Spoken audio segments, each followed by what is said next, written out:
Hey everyone, my name is Jake and welcome to another video where today we're going to be looking at Murdered by Words, where we look at people who just get murdered by words. Not real life YouTube, just words, like online. Words. Enjoy it. My wife, who, it is rumored, is a doctor, stayed up all night with my 5-year-old because my girl has a brutal cough due to the flu. Tonight is my turn.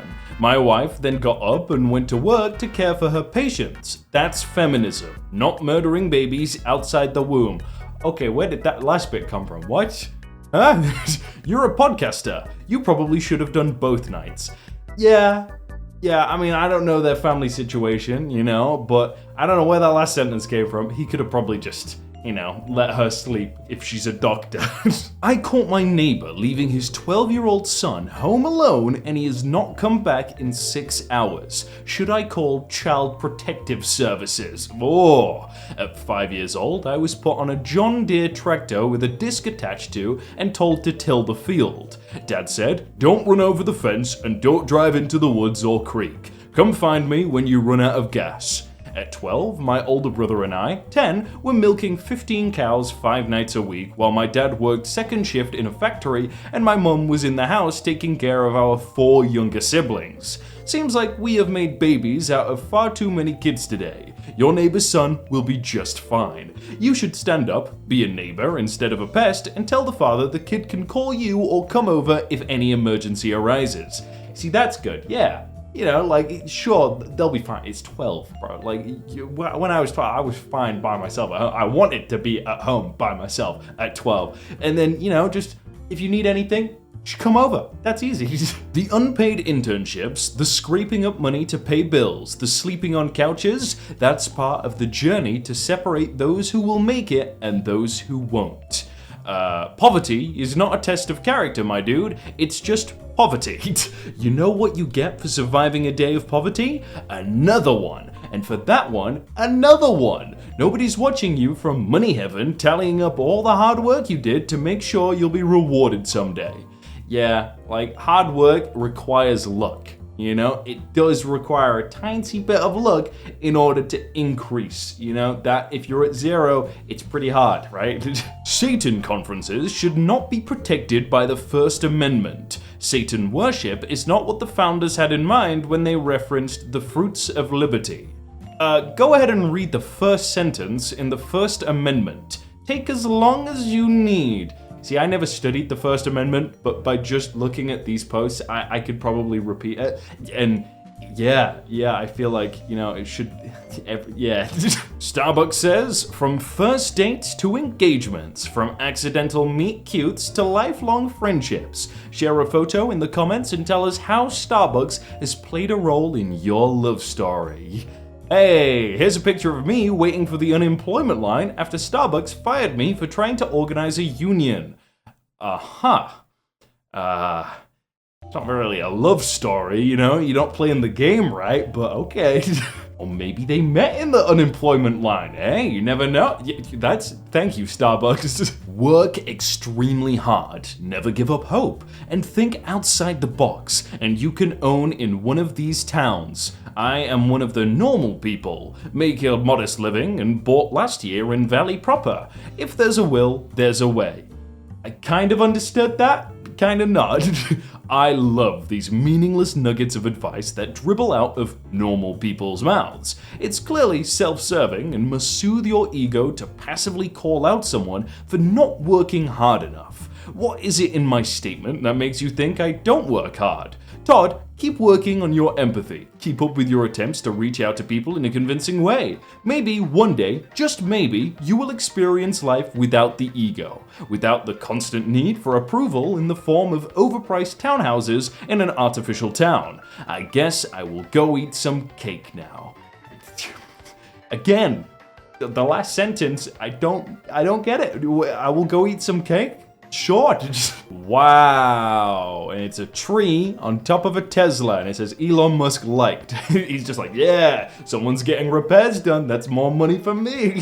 What are you trying to say here? Because it's a Tesla, it has stood up well? Literally any car would have. It's all about the position of the car and tree. Tesla ain't special. No, the person literally said wow, and you made up an entire story in your head. Bro, they probably were just walking by it and went, hey look, a tree fell on a car. Tweet that one, yeah. And this person's like, psh, I hate Elon Musk. It's like, okay, don't care. J.D. Vance is a shameful person, unsuitable for public office. His comments are those of a stooge for Russian aggression. Your entire time in military leadership, we won 0 wars. You drank fine wine at BS security conferences while thousands of working class kids died on the battlefield. Oh, by the way, how much do you stand to gain financially from a war with Russia, Barry? Oh, he's called Barry. Yeah, it's gonna get serious here. Well, 2 of those kids who served were my children. 2 more are now serving, grandsons. And I don't drink wine. Ah, alibi. Are you dumb or just ignorant? The urban air mobility market is projected to reach $20 billion by 2035. I am an aviation professional who has been in the industry for 35 years, flying for some of the biggest aviation companies in the world on 4 continents. Okay, in that time, I've seen predictions that a 1,000-seat airliner would be produced, major accidents would increase to 1 per week, supersonic transports would become commonplace, flying cars would be commonplace by 2000, the very light jet market would mean thousands of jets used as air taxis, the Sonic Cruiser would revolutionize air transport, pilotless airliners would be on service by 1995, and Uber said it would have a proof of concept urban air mobility service in use by the end of 2021. Someone predicted these things, none of them happened. So, someone has predicted a market that doesn't currently exist, using technology that doesn't yet exist, certified to standards that do not currently exist, will be worth $20 billion in 13 years' time. Yeah, I'm both dumb and ignorant for not just agreeing.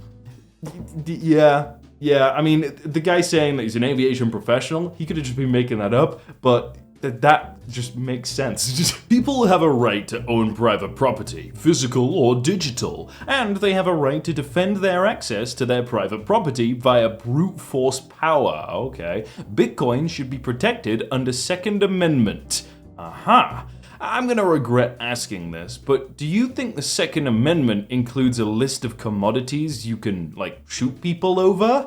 Yep, once it's protected by the Second Amendment, you get to put an NFT sticker on it saying, "We don't call 911" with a revolver pointed at you. It's pretty badass, it says that in the Constitution. They should change it. That would be, yeah, NFT. My wife and I are pushing ourselves to find property and partners so we can open up our first homeschool school that accepts unvaccinated kids. The time is now. Please keep our mission under prayer. Anyone interested in being a resource, feel free to contact us. Freedom, how you can reject modern medicine and die like a medieval peasant. Ah, read it. Yeah, they might be interested, actually. David, with his shirt off, says, absolutely 0 beautiful women see your anime t-shirt or your cowboy boots or dirty sneakers and think, wow, that's so sexy. Look at yourself. You're a nerd, you've got no girls, no money, and you've got no swagger. And you surely have no idea how to dress yourself. Yeah, have you ever met a woman that didn't immediately cover her drink when you walked in the room? There's two sides of that. There's women who don't want guys because, maybe they're interested in anime, they're not interested, they might be kind of, yeah. And then there's the guys who think they're wanted, but they're just like, whoa, please stay away from me. I also think dirty sneakers. You don't wear dirty sneakers if you're gonna go out and try and impress women. You wear dirty sneakers if you've been wearing sneakers and they get dirty. That's how they get dirty. Some of you people are hanging on fear so tightly you don't even remember life without it. I invite you to live a day with neurological damage and long COVID as I have for the past year. Yeah. I often ask myself, what if I move to the States, but then I remember tipping and stay where I am? My Brazilian 10% optional tip and only at restaurants habits could never adapt to that crazy tip everyone just in case system. Wait, deciding not to move somewhere just because of tipping? Actually, the lack of public healthcare system and workers' rights are the main deciding factors. I was just being nice by not beating a dead dog. Wait, beating a dead dog? Whoa, where did that come from? Isn't it beating a dead horse? Isn't that the saying? Or is it different in Brazil? So apparently job candidates sending a thank you note isn't a thing anymore. Candidates, pro tip, send a thank you note. Keep your head lower than the interviewer, memorize your surroundings, never turn your back on the interviewer when leaving the room, address the interviewer as your job ship, bring a stout pig as a gift to the interviewer, praise the interviewer and debase yourself, wear a tie. Good tip. Who sends a thank you note to a job interviewer? No. Yo, bro, if I was interviewing someone, I was like, hey, yo, I need an editor or something, and they were like, sent me a thank you note, I'd be like, what? Why did you send me this? Stout pig though, I'll take that, I'll take that any day. We made it to the end of the video. If you want to see more like it, click on the screen and subscribe. Thanks.